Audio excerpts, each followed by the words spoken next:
Bonjour à toutes, bonjour à tous. Bienvenue sur la chaîne du Docteur Picsou, la chaîne d'information juridique, économique et fiscale.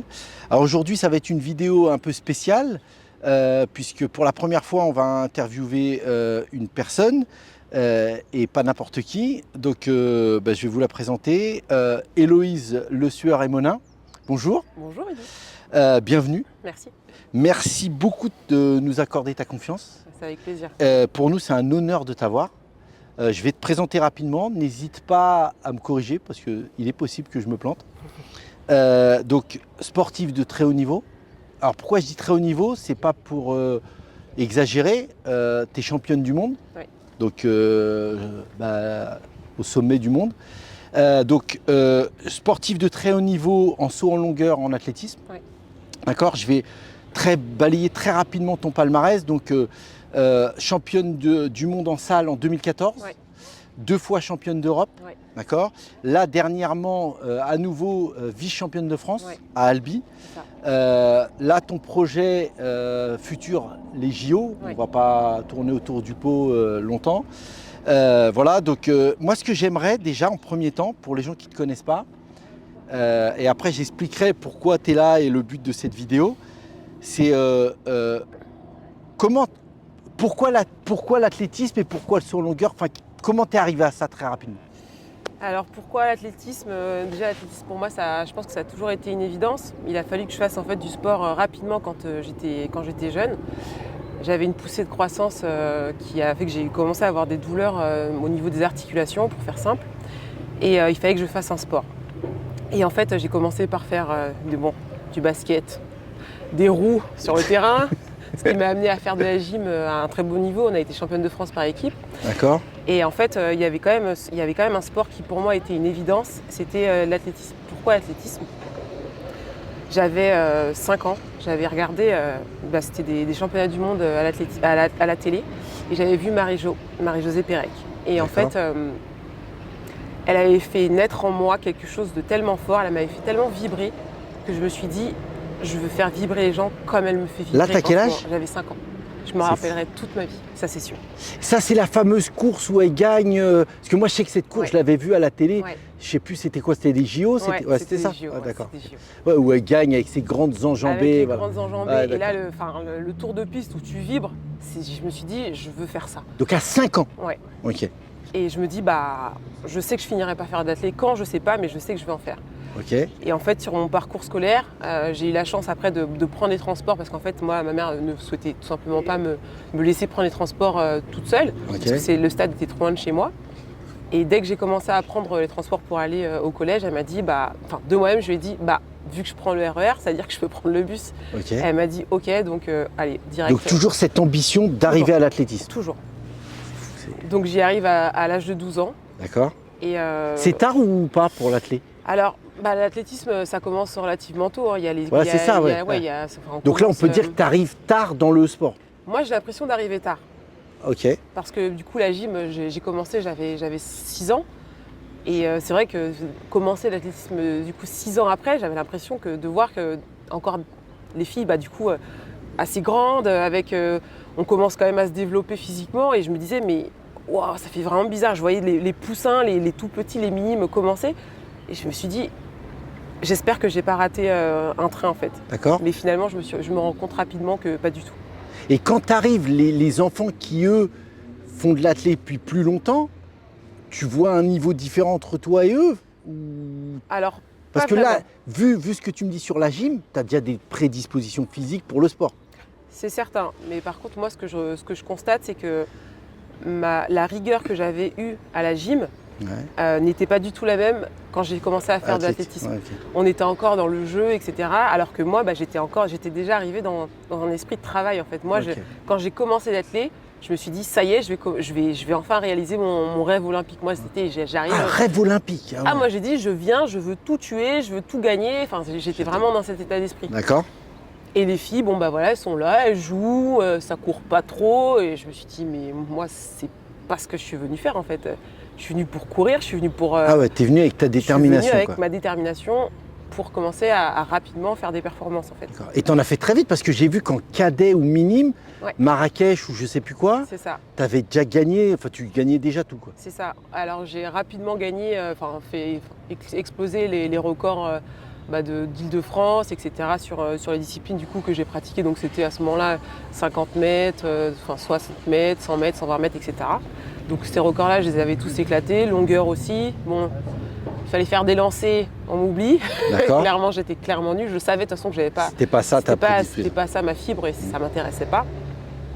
Et ensuite, il y a les premiers championnats, donc les championnats du monde cadets, donc qui étaient effectivement à Marrakech, où je termine 4e sur 2005 je crois. Ouais, c'est ça, 2005. Non, je termine 6e sur le 100 mètres et je fais vice-championne du monde à la longueur. Parce qu'à l'époque, tu faisais à la fois le 100 mètres et le 100 longueur. C'est ça. Un peu Carl Lewis. Ah ouais, écoute, non, j'ai voulu faire une Héloïse.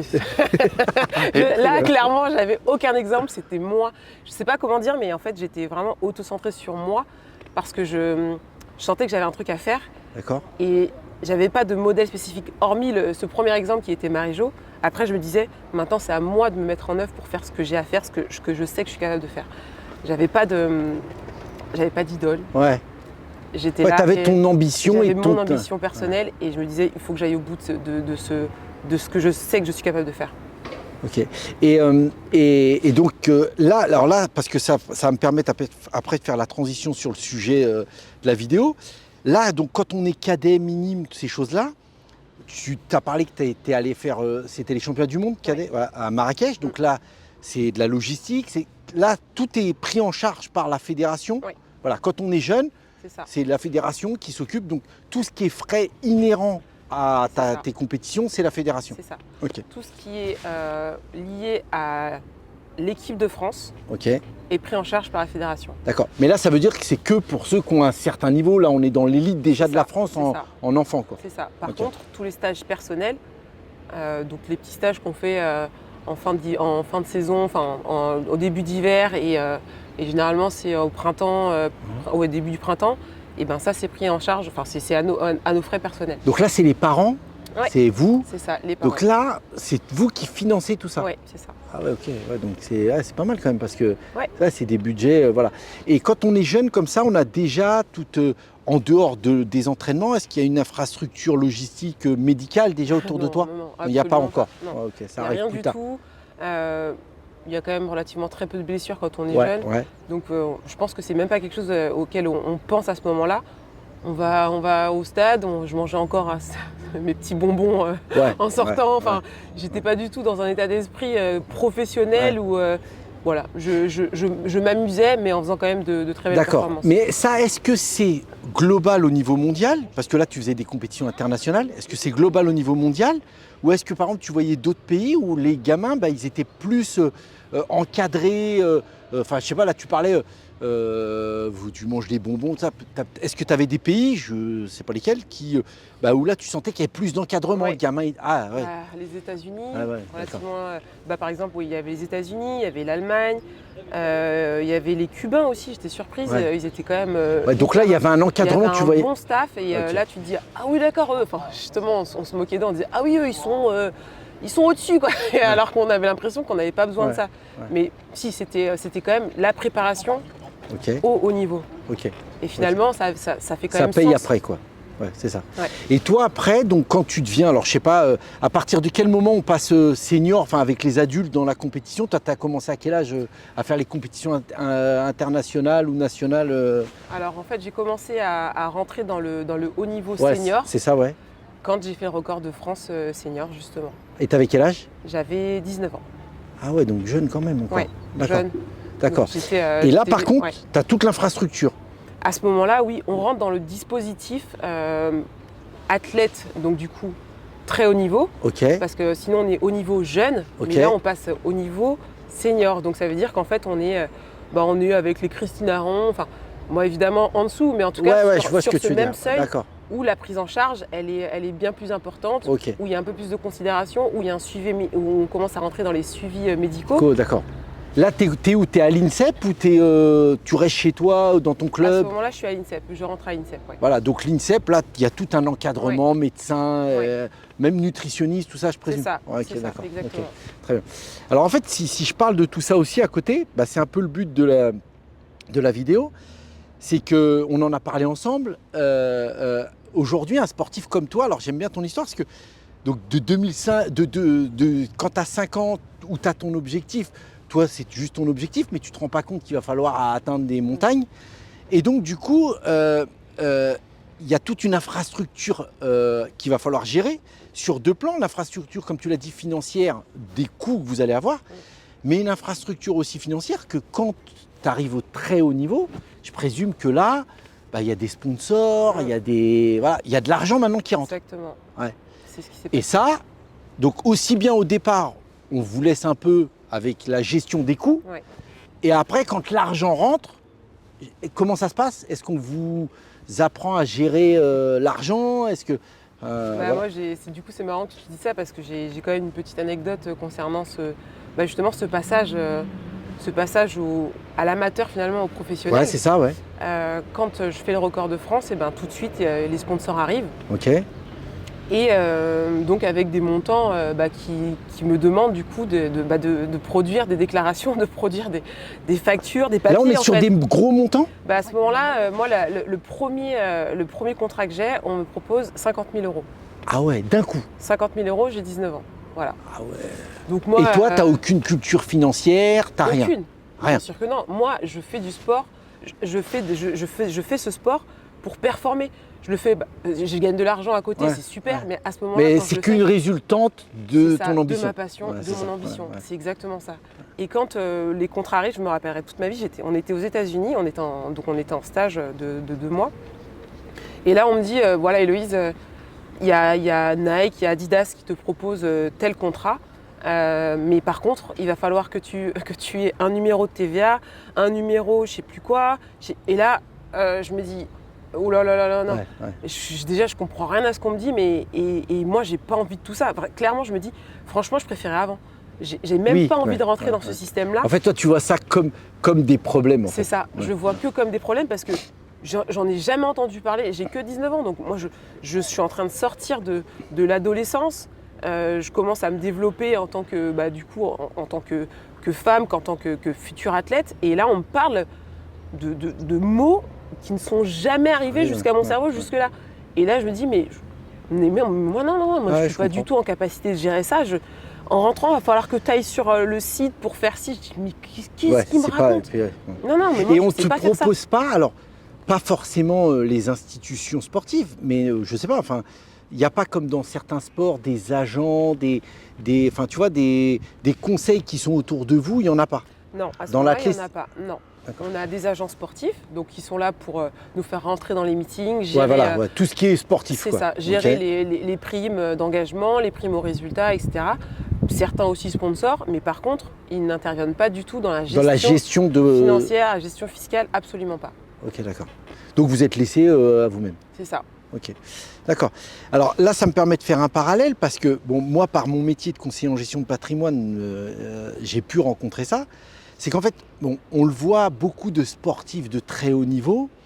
Alors, je ne vais pas tirer une généralité, mais beaucoup viennent à la base, au départ, de milieux sociaux plutôt bas, où l'argent n'a jamais été là en force. Et le jour où l'argent arrive, il se passe un peu 2 cas, moi, que j'ai rencontré professionnellement. Soit le sportif qui est perdu et qui est un peu ce que je vais appeler un peu les sports moins médiatiques, comme l'athlétisme, comme le handball, quoique le handball maintenant ça commence à l'être un peu, mais voilà. Et puis après il y a d'autres sports plus médiatiques comme le football où là ils vont avoir une nuée de gens autour d'eux, avocats, conseillers en gestion de patrimoine, banques privées qui vont leur promettre les plus grands placements, les meilleurs placements. Et on a même pu voir des grands sportifs qui ont été ruinés après parce que justement, comme tu le dis très justement, c'est pas leur domaine, ils savent pas faire. Et puis ils ont tendance à faire confiance. Et puis le problème c'est que des fois de faire confiance sans vérifier, juste en se disant mais si on me dit qu'il est telle grande banque, on me dit qu'il est tel grand cabinet, forcément il va faire les choses bien. Bref. Donc voilà, donc c'est vrai que ça, c'est un point qui est important et qui est le but aussi de notre vidéo, c'est de dire, voilà, l'économie, la finance, la fiscalité, c'est un domaine. Moi, par exemple, aujourd'hui, très honnêtement, hein, tu me dirais, viens, tu vas courir. Je pense que tu vas te moquer de moi parce que tu vas dire, mais il me place mal son pied, il fait n'importe quoi. Mais parce que c'est un langage qui ne me parle pas. Et donc voilà. Donc après, quand tu reçois toutes ces sommes d'argent, bah, c'est en gros débrouille-toi, ça se passe bien, ça se passe mal. Et voilà. Ok. C'est un peu ça, ouais. Et alors aujourd'hui, pour faire un petit saut, donc aujourd'hui, toi, tu as été, on peut le dévoiler, je pense, tu es une jolie maman, ce qui a fait que tu as dû mettre en parenthèse pendant un temps ta carrière de sportive. Aujourd'hui, tu reviens. La preuve, tu reviens même en force, hein, vice-championne de France en retour, moi je trouve ça exceptionnel. Et aujourd'hui, quels sont tes objectifs? Les objectifs, c'est de faire une médaille aux Jeux Olympiques, clairement. Ah ouais, il n'y a même pas de... Là, de la façon dont tu l'as dit avec ton regard, il n'y a même pas une idée. Non, après, non, mais c'est bien, moi j'aime ça. Moi, je préfère être clair. Si j'ai décidé de reprendre, c'est parce que je sais que je suis en capacité de le faire. D'accord. Comme tu l'as dit, je suis maman, donc c'est pas que j'ai pas de temps à perdre, mais voilà, maintenant, je connais mes essentiels. C'est arriver là où je veux aller, en fait. Okay. Voilà. Ton objectif de départ? C'était mon objectif de départ. J'ai certes fait une pause, mais j'ai jamais oublié quel était mon objectif, c'était ça, c'était les JO. Et en plus là, ils sont à Paris, donc forcément, ça donne encore une dimension. Ça t'a encore plus motivé, ou même s'ils n'avaient pas été à Paris, tu t'aurais mis cet objectif-là quand même? Je pense que je l'aurais quand même mis, mais ça donne ce truc encore un peu plus fort de se dire, ça serait quand même dingue au final, de finir. Je vois très bien. En France. En ayant, franchement, je souhaite la chanter, cette Marseillaise en France, au Stade de France. Ça serait. Ouais. Donc c'est une médaille au JO de Paris. Ah ouais, clairement. Donc là aujourd'hui, tu t'es remis. Donc là, tu as été championne de France. C'était quel mois déjà cette année? Juillet. En juillet. Ouais. Là, tu t'es remis donc à l'entraînement, à la compétition. Ça fait combien de temps maintenant? Ça fait une petite année. Petite année. Petite année entre la reprise et les compétitions. Voilà. Ça fait vraiment, en fait, si tu veux, 6 mois d'entraînement pur. D'accord. Donc aujourd'hui, là, tu es dans le rythme de l'entraînement à fond et l'objectif, c'est Paris 2024. Et voilà. Pour arriver à Paris 2024, enfin, pour faire Paris 2024, aujourd'hui, c'est quoi les... Alors, il y a des tes obligations aujourd'hui, voilà, c'est ça. Il y a des minima à réaliser, donc où il faut être au ranking, donc faire un certain nombre de compétitions qui te permettent de monter dans le ranking, ou sinon faire les minima. Moi, mon objectif, c'est pas de faire de monter dans un ranking. Ça voudrait dire en fait. Un ranking, c'est un classement. C'est un classement, oui. C'est un classement mondial en faisant plus tu fais de compétition, plus tu montes au ranking. Moi, en fait, je vais faire les minima. Les minima, ils sont aujourd'hui à 6,82 m. D'accord. Je considère que si je ne fais pas 6,82 m, j'ai rien à faire au JO. Ok. Donc monter dans un ranking en ayant fait 60 fois 6,60 m, aucun intérêt. Donc moi, je fais mes minima et je vais au JO. Si je suis au JO, ça veut dire que je sais que le podium, il est à ma portée. Il est à ta portée. Voilà. Je crois que ton record personnel, il y a plus de 6,90 m. 7,04 m trop vanté. 7,04 m trop vanté, 7,04 m. Et donc trop vanté et retenu, c'est 92. Ah, 92, ouais, donc ok, bon, très bien. Ok, très bien. Donc aujourd'hui, concrètement, tu t'entraînes comment? Enfin, comment tu vas pas nous donner tous les entraînements, mais ta logistique, justement, on revient à notre sujet de la logistique financière. Ouais. Aujourd'hui, c'est comment? Alors, j'ai plusieurs intervenants, comme je l'avais finalement avant, mais de manière bien mieux cadrée selon moi, parce que du coup, je suis au centre de mon projet. C'est plus l'entraîneur qui l'est. Ouais. Donc autour de moi, donc j'ai un entraîneur, donc spécifique que tu as choisi, à la longueur que j'ai choisi. J'ai un préparateur physique que j'ai choisi, un ostéo, un kiné, un posturologue, une psychologue, nutritionniste, c'est moi. Est-ce que tu as une formation de nutritionniste? Oui, c'est ça. Et qui, c'est déjà pas mal, déjà 7 intervenants, et toi. D'accord. C'est bien. Non, mais tu sais, je l'oublie. J'ai un avocat aussi quand même, faut le dire. Et je tais-toi. C'est vrai. Bon, okay. Merci. Non, mais je pense que c'est important de le dire. Ouais, non, bien sûr. Non, mais tu as raison. Et aujourd'hui, c'est toi qui organise et gère ta logistique toute seule. Oui, On est d'accord. On va parler financier. Aujourd'hui, comment tu finances tout ce que tu viens de dire? C'est grâce à... Mais c'est toi-même. Bah non, Ouais, enfin, le mécène. quand je dis toi-même, oui. Mais c'est toi qui dois trouver. C'est moi qui dois trouver. On est effectivement. d'accord. On est Donc, d'accord. Je ne suis pas... non, je ne suis tu n'as pas aucun sponsor aujourd'hui. titulaire de la Fédé. Non, je Voilà. n'ai pas de Ni la sponsor. Fédé, Non, ni sponsor. Ok. non. Donc tu es super adorable parce que tu me fais ma transition. Ouais. Donc en fait, on va parler de ce sujet important qui est le mécénat des sportifs. Alors moi, c'est vrai, encore une fois, en tant que conseiller en gestion de patrimoine, j'ai beaucoup de clients qui me sollicitent pour agir sur leur fiscalité, donc sur leur impôt sur le revenu, sur l'impôt société pour ceux qui ont des sociétés, sur l'impôt LIFI, l'impôt de fortune immobilière. Et en fait, souvent, plein de mes clients me disent, oui, nous on aimerait bien avoir une réduction d'impôt. Enfin, les phrases qui reviennent souvent, c'est faire une réduction d'impôt pour une réduction d'impôt, c'est bien, mais si en plus on pouvait donner du sens à ce qu'on fait. Bien sûr. Voilà. Et la deuxième chose qu'il y a, c'est que souvent des gens qui veulent une réduction d'impôt, ils me disent, mais monsieur Guettaf, je ne veux pas réduire mes impôts parce que je ne veux pas payer mes impôts. Je veux réduire mes impôts parce que je ne vois pas où vont mes impôts. Donc je trouve que le mécénat, eh ben, c'est un moyen de répondre à tout ça. C'est donner du sens à sa réduction d'impôt. Et c'est aussi se dire, bah là je sais où vont aller mes impôts. Bien sûr. Donc juste pour vous expliquer qu'est-ce que le mécénat, à ne pas confondre surtout, c'est très important, avec le parrainage. Le mécénat, c'est, et ça marche pour les sportifs et ça marche pour plein d'autres domaines, mais on va s'attacher plus aux sportifs aujourd'hui, les sportifs de très haut niveau, c'est en fait tout simplement aider un sportif dans tout ce dont on a parlé tout à l'heure, pour agir dans sa carrière et j'ai envie de dire même lui montrer la confiance qu'on accorde en lui. Voilà, c'est ça. D'accord. Et donc le mécénat, c'est une loi qui a été mise en place depuis très longtemps, mais qui a été réformée en 2003, c'est la loi Ayagon. Il y a eu beaucoup de textes jurisprudentiels et des BOFIP, donc c'est très très clair. Donc on peut, qui peut bénéficier de ça? C'est les entreprises, donc les entreprises qui aident un sportif de très haut niveau, soit en numéraire avec de l'argent, soit avec, on peut aussi l'aider en nature, d'accord? La nature, ça veut dire t'apporter des biens et services. Par exemple, tu parlais tout à l'heure de kiné, un kiné pourrait te dire, je ne te facture pas mes séances, et il pourrait bénéficier du mécénat, d'accord? Mais là, nous, on va s'attacher au numéraire, donc une entreprise qui viendrait te donner de l'argent, alors on va voir après comment, mais te donner de l'argent pour croire en ton projet et participer à ton projet, bénéficierait d'une réduction d'impôt sur son impôt société de 60%. Donc en gros, pour faire simple, une entreprise qui donne 10 000 € pour t'aider bénéficie d'une réduction d'impôt de 6 000 €. Ça, c'est pour les sociétés. Alors, il y a plein de plafonds, il y a plein de technicités de cette loi. On vous mettra les liens en dessous de la vidéo pour plus creuser. Pour un particulier, par contre, il peut bénéficier de 2 réductions d'impôt. Une réduction d'impôt à l'IR, l'impôt sur le revenu, de 66%. Pareil, il y a des plafonds. Ça, on vous les mettra en dessous de la vidéo.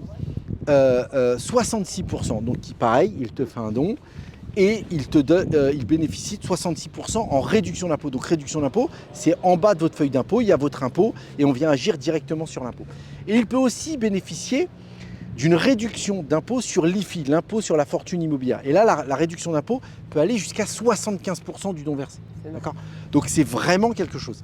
Et là, je trouve qu'on donne du sens. Alors soit on donne du sens à notre réduction d'impôt, soit on donne du sens à se dire, bah là, je sais où vont mes impôts. Et moi, il y a une chose qui est importante pour moi, c'est que, et je trouve qu'en France, malheureusement, alors je vais me faire des ennemis, mais en France, le sport, on ne le valorise pas à la hauteur à laquelle il valorise. C'est mon point de vue, ça n'engage que moi. Mais en fait, si tu veux, moi, je trouve que vous êtes les dignes représentants de la France, ou d'un pays. Alors nous, on est français, on va parler de la France. Mais d'un pays. C'est-à-dire que quand tu as été championne du monde, il faut que les gens se rendent compte, tu as emmené le drapeau français au toit du monde. Voilà, au toit du monde. Là, j'ai une personne qui a fait rayonner la France dans le monde entier. Et aujourd'hui, malgré ça, tu es en train de me dire, bah moi, je veux faire les Jeux Olympiques, et ben va falloir que je me débrouille toute seule. Oui. Ah ça, moi non. C'est donc, moi je pense que là, nous, les chefs d'entreprise, les particuliers, on a la possibilité, alors plein de choses, moi je trouve ça génial, on a la possibilité de rayonner à côté de toi. Moi j'ai vraiment le sentiment d'être à tes côtés et de rayonner à côté de toi, mais je rayonne dans les deux sens. Je rayonne dans tes déceptions et je rayonne dans tes joies. En fait, j'ai vraiment l'impression de vivre le truc. Je suis très loin d'un sportif de très haut niveau, mais grâce à toi, j'ai le sentiment d'être un sportif de haut niveau. Et je trouve que ça procure beaucoup de belles choses. Donc voilà, alors par contre, j'insiste sur quelque chose, c'est pas donner de l'argent direct aux sportifs, ça je vous le déconseille fortement parce que le cadre fiscal est très précis. Il y a aujourd'hui, il vaut mieux passer par des associations agréées, des associations qui répondent aux réglementations fiscales ou des fondations. Moi, je vais mettre en avant parce que je trouve que leur travail est génial et vous pourrez aller sur leur site internet, la Fondation du sport français. Vous tapez Fondation du sport français et vous verrez ce qu'ils font pour plein d'athlètes. Alors bien évidemment, moi, je vais vous mettre en avant Héloïse Le Sueur et Monin, d'accord ? Mais après, si vous êtes plus fan de kayak ou d'autres sports qui ne sont pas mis en avant et qui pourtant font rayonner la France, je vous invite à aller voir la Fondation du sport français. Donc voilà, et toi, qu'est-ce que ça te fait justement quand des entreprises, des particuliers viennent t'aider? Est-ce que c'est démago un peu, mais est-ce que ça te donne encore plus des ailes? Ou est-ce que ça peut aussi te donner de la pression? Eh ben, tu vois, c'est marrant parce que je suis totalement d'accord avec ce que tu dis. J'ai longtemps fonctionné justement sur le modèle du sponsoring qui, lui, est beaucoup plus pesant en fait sur le sportif parce que il y a une obligation de résultat. Ouais. Et si le résultat n'est pas là, il y a une sanction qui est immédiate. Il y a une perte financière qui est… C'est prévu dans les contrats ? C'est prévu dans les contrats en fait. Okay. Si on ne fait pas tel résultat, la perte financière en fait, elle est appliquée immédiatement. Okay. Donc sur l'année. Donc là vraiment pression négative. Donc effectivement c'est une pression négative parce que du coup on n'est plus dans je crois en toi, je crois en ton projet, donc je t'accompagne jusqu'à telle échéance. Et oui, je comprends bien que tu vas avoir des hauts et des bas, mais quoi qu'il arrive, on sait que tu es capable de le faire. Ça c'est quelque chose qui y a vraiment, on sent qu'on est porté. Ouais. Alors que du coup ce sponsoring là, le sponsoring du coup on a l'impression d'être plutôt ok, là j'ai pas le choix, il faut que je le fasse. Je suis un peu limite au niveau de la blessure, mais j'ai pas le choix. Ils m'ont demandé de faire tant d'OP. Ouais. Je dois être présent sur donc tel même meeting. Si t'as pas envie, tu dois y aller. Et en deçà, tu dois quand même y aller. Alors que tu dis, j'aurais peut-être pu faire celui une semaine après, mais c'est pas avec. Du coup, ils ont pas d'accord avec tel meeting. C'est un peu une relation presque patron salarié, quoi. On n'est pas loin. Ouais. Un peu. Alors c'est bien parce que tu étais génial. Tu me fais toutes mes transitions. Parce que du coup, vraiment, j'insiste sur le mécénat, sur le fait qu'il faut vraiment le dissocier du parrainage. Et là, l'administration fiscale veille vraiment au grain. C'est-à-dire qu'on ne peut pas, alors là, je vais parler surtout sur les entreprises, faire du mécénat et attendre en retour une communication, utiliser ça pour faire de la publicité. Voilà, j'aide Héloïse Le Sueur et Monin. Voilà. Le mécénat ne doit pas attendre de contrepartie de la part de… Voilà. Alors on peut dire bien évidemment, je fais du mécénat et j'aide, mais on ne doit pas le mettre en avant comme de la publicité ou du démarchage commercial. Voilà. Donc vraiment c'est à dissocier du parrainage du mécénat. Et donc en plus, ce que tu es en train de me dire, c'est que du coup, toi ça te laisse encore plus de liberté. C'est ça, je suis beaucoup plus sereine en fait. Quand je vais à l'entraînement, sur chaque aspect en fait de ma vie, je me sens sereine parce que je me dis, je sais qu'on croit en moi et je vais le faire pour moi, mais je vais aussi le faire pour eux. Ouais. Je vais le faire pour tous ceux qui ont envie de vivre ce processus avec moi en fait. Ouais. Et pas justement cette sensation de devoir rendre des comptes. On le fait ensemble et puis après quand il y a la Marseillaise qui est chantée, je sais qu'on la chante ensemble parce qu'on est tous heureux d'avoir fait de s'être dit. Moi, j'étais dans cette situation-là où j'avais besoin d'accompagnement et eux avaient aussi besoin de donner un sens finalement. C'est ça, c'est exactement ça. Et en fait, on se retrouve finalement à mi-chemin et de se dire, ok, c'est cool parce que tout le monde y trouve son compte et c'est pour finalement une cause qui nous va à tous. Donc voilà. D'accord, ouais, c'est top. Mais donc là, très clairement, tu es à fond dans les entraînements. Ouais. Ok. Moi, encore une fois, j'insiste, mais de reprendre, comme tu dis, il y a quelques mois, là, on va dire 1 an, d'arriver à déjà vice-championne de France. Enfin, moi, je pense que les gens se rendent pas compte. Moi, je fais un peu de sport au niveau amateur. Je vois déjà la souffrance que c'est pour nous en amateur. Alors, j'ose même pas imaginer pour toi. Moi, je te côtoie, on va pas se mentir, on se côtoie.